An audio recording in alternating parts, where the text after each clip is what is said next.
कि अगर राकीब राणा को झूठे मुकदमे में फंसाया जाएगा तो तेरे थाने की ईंट से ईंट बढ़ा दी जाएगी। हर घर से पत्रकार पैदा होगा, हर घर से इंकलाब की आवाज आएगी, हर घर से भगत सिंह पैदा होगा।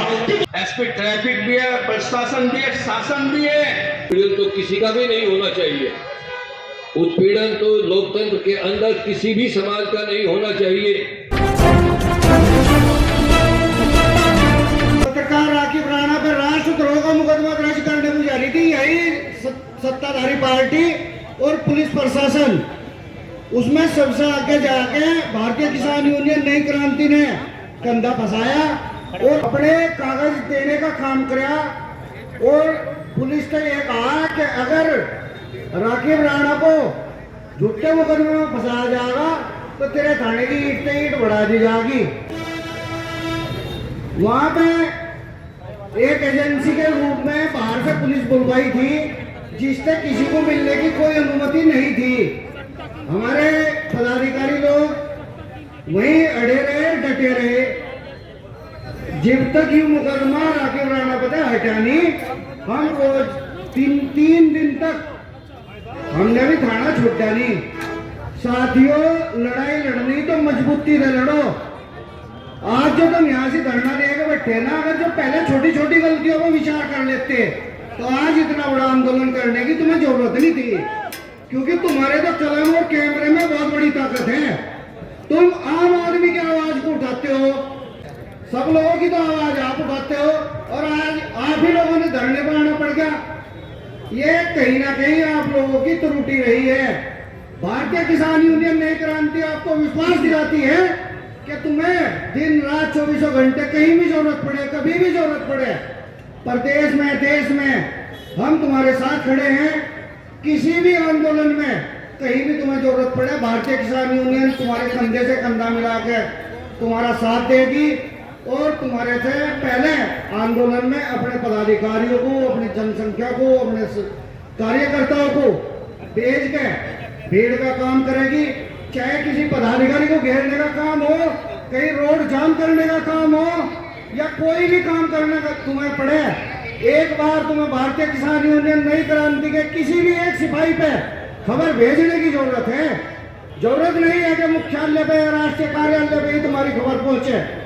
अगर हमारे संगठन के किसी एक सिपाही पे भी तुम्हारी सूचना पहुंचती है तो भारतीय किसान यूनियन नई क्रांति जी जोर तरीके से तुम्हारे समर्थन में दिन रात आती रहेगी। धन्यवाद। जय हिंद, जय भारत, जय किसान यूनियन। हमारे समाज के किसी एक व्यक्ति के ऊपर नहीं, हम सब पर आघात हुआ है और इसका जवाब हम देश से दिया जाएगा। हम किसी चीज से पीछे नहीं हटेंगे। आज समाज के जिम्मेदार लोग, अन्य संगठन के जिम्मेदार लोग आज हमारे साथ कंधे से कंधा मिलाकर खड़े हैं। हम प्रशासन को बता देना चाहते हैं कि हम कमजोर नहीं है, हम किसान हैं, हम पत्रकार हैं। जब हम लड़ने पे आते हैं, मरने पे आते हैं, हम पीछे नहीं हटते। आज प्रशासन ने एक पत्रकार, 2 पत्रकार, 10 पत्रकार चुन लिए, मुकदमे कर दिए, बंद कर दिए। कितनों को कब तक बंद करोगे? हर घर से पत्रकार पैदा होगा, हर घर से इंकलाब की आवाज आएगी, हर घर से भगत सिंह पैदा होगा। कितनों को पकड़ोगे, कितनों को मारोगे? समय गुजरता गया, पत्रकार भी बदलते गए।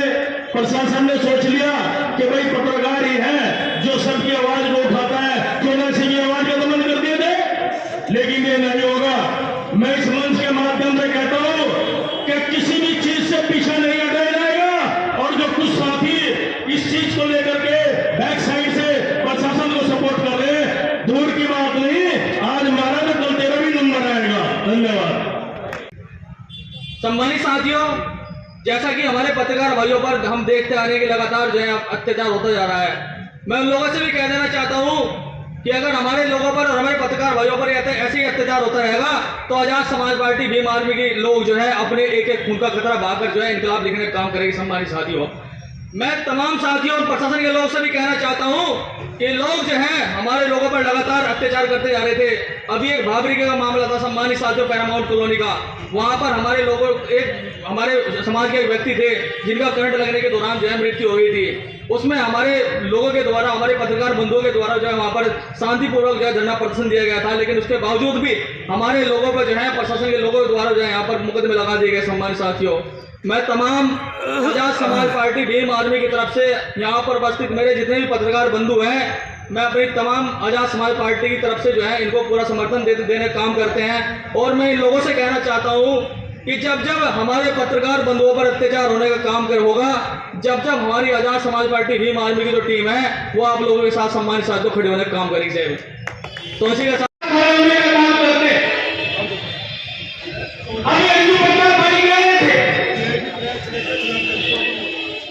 पत्रकार के साथ ऐसा हो सकता है कि लोकतंत्र की हत्या, और निश्चित तौर से हम तो विपक्ष के लोग हम लगातार इस बात को कहना चाहते हैं, लगातार आप लोगों के बीच आकर के कहने का काम करते हैं।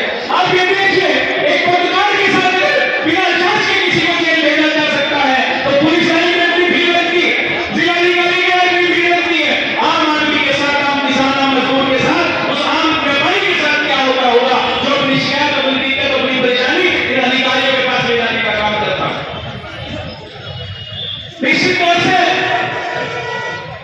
आज शासन में जो सरकार हो, हमारे बारे में कहा जाएगा कि हम लोग खिलाफ बोलने का काम करते हैं, लेकिन हिटलरशाही से कम नहीं। जिसके जवाब में इस पत्रकारों को इकट्ठा होगा, तमाम पत्रकारों का पुनर्जन्म हमारे लोगों के आंदोलन के सामने इस हकीकत को ढालने में अगर अपनी दुखाने का काम ये लोग कर रहे हैं, इससे ज्यादा तो नहीं सहारनपुर के इतिहास में तो नहीं सकता। आम आदमी कहा अपनी पीड़ा करे। अभी हमारे प्रादेशिक हमारे प्रेसिडेंट यहाँ थे गुप्ता जी, जिनकी एक आवाज पर कई हजारों की एक साथ का काम कर, हमारे पत्रकार संघ जिनके साथ लगातार अगर एक आवाज करने को हजारों साथी खड़े हो जाए। लेकिन सोच करके देखिए, शासन में बैठे लोगों से कहना चाहता हूँ, प्रशासन में बैठे लोगों से कहना चाहता हूँ कि जो पत्रकार और वकीलों के साथ ऐसी घटनाएं होती है तो एक आम आदमी जिसके साथ कोई चलने वाला नहीं है उसकी कौन सुनवाई कर रहा होगा। निश्चित तौर से लोकतंत्र की हत्या लगातार शासन और प्रशासन द्वारा की जा रही है। मैं तो चूंकि बोलना है किसी को दिया नहीं जाता, मेरे साथ तो खुद एक उदाहरण है, यही बच्चा, यही यहाँ पर बच्चे रखते हुए 100-200 अंग्रेजी का प्रकरण था, ज्ञापन देना था, तो साहब ये तो पता नहीं हो सके यहाँ से जाने के बाद कोई मुकदमा मेरा भी पुराना खोल देने पता चले एक बयान मेरे साथ इसलिए मैं लोगों से भी छोड़ो, वो भी पत्रकार की बात है। कुछ नहीं बोला तो लोग समर्थन कर रहे हैं। हमारे ग्राम परिषद के सभी भाइयों के रक्षा हो, कैलाश मंसूरी साहब हो, तमाम आयोजित रहे थे भीम आर्मी के साथियों, ये नहीं पता कि कल किसका पुराना मुकदमा खोल करके ना समर्थन कर रहे हैं उस पर मुकदमा लिखते, तो ऐसा कोई जरूरी नहीं है कि आप लोग सुरक्षित घर पहुंचे। मैं तो ऐसी धरना स्थल पर बच्चों का ज्ञापन दिलवाने के लिए आया, अभी भी पढ़ते में ज्ञापन शांतिपूर्ण लेकर के घर चले गए, रात में सोने की 2 रोटी उठा करके 3 दिन जेल में ऐसा भेज दिया कि किसी को पता भी नहीं। इसलिए ज्यादा ना कहते हैं क्योंकि सूक्ष्म शब्दों में सब लोगों ने अपनी बात रखी। मैं तो अपनी ओर से अपने नेता सकते हैं, तमाम अधिकारी गलत नहीं हो सकते। कोई इंस्पेक्टर, कोई डीआईजी, कप्तान, डीएम, कोई उसकी गलत मानसिकता हो सकती है, उसे आप इंगित करें, उसके खिलाफ करें, शासन प्रशासन को अवगत कराएं। मैं आपके साथ हूँ, इस पार्टी से कोई ट्रांसफर करना पड़ेगा दूंगा, क्योंकि मैं मास्कॉम का स्टूडेंट रहा हूँ। मैं देहरादून में पढ़ाई करता था तो मैंने क्लास 10 की है मास्कॉम की, और ऐसा नहीं है, आज बड़े बड़े इस देश में अच्छे मेरे बच्चा साथी हैं, तो मैं जानता हूँ। को हमको सुरक्षित रखना है, बचा के रखना है, इनको स्वतंत्र रखना है ताकि जनता की आवाज़ को प्रशासन और शासन तक पहुंचा सके। और मैं भी ये आपसे वादा करता हूं कि उत्पीड़न तो किसी का भी नहीं होना चाहिए। उत्पीड़न तो लोकतंत्र के अंदर किसी भी समाज का नहीं होना चाहिए। लेकिन अगर ऐसी बात है जैसी आप सब लोग यहाँ पर बैठे हैं और आलोक भाई जो एसपी ट्रैफिक भी है, प्रशासन भी है, शासन भी है, पत्रकार चतुर्थ स्तंभ का खंबा माना जाता है, स्तंभ माना जाता है। अध्यक्ष जी याद होगा, माफी तलाफी आपसे की थी उस ट्रैफिक इंस्पेक्टर ने, याद है अध्यक्ष जी आपको? तमाम मामले ऐसे हैं जो हम आप लोगों के सामने नहीं लाते क्योंकि हमारा दायित्व तो आपको दर्पण दिखाना है समाज का। मजबूरी है आज मंच सजाना पड़ा है धरना स्थल सहारनपुर के इस रामलीला ग्राउंड में। एक पत्रकार अगर अपने पोथिया खोलने लगे तो मैं दावे के साथ कह सकता हूं कानों पे हाथ रखने के लिए मजबूर हो जाएगी आप। कैसे चलेगी पत्रकारिता?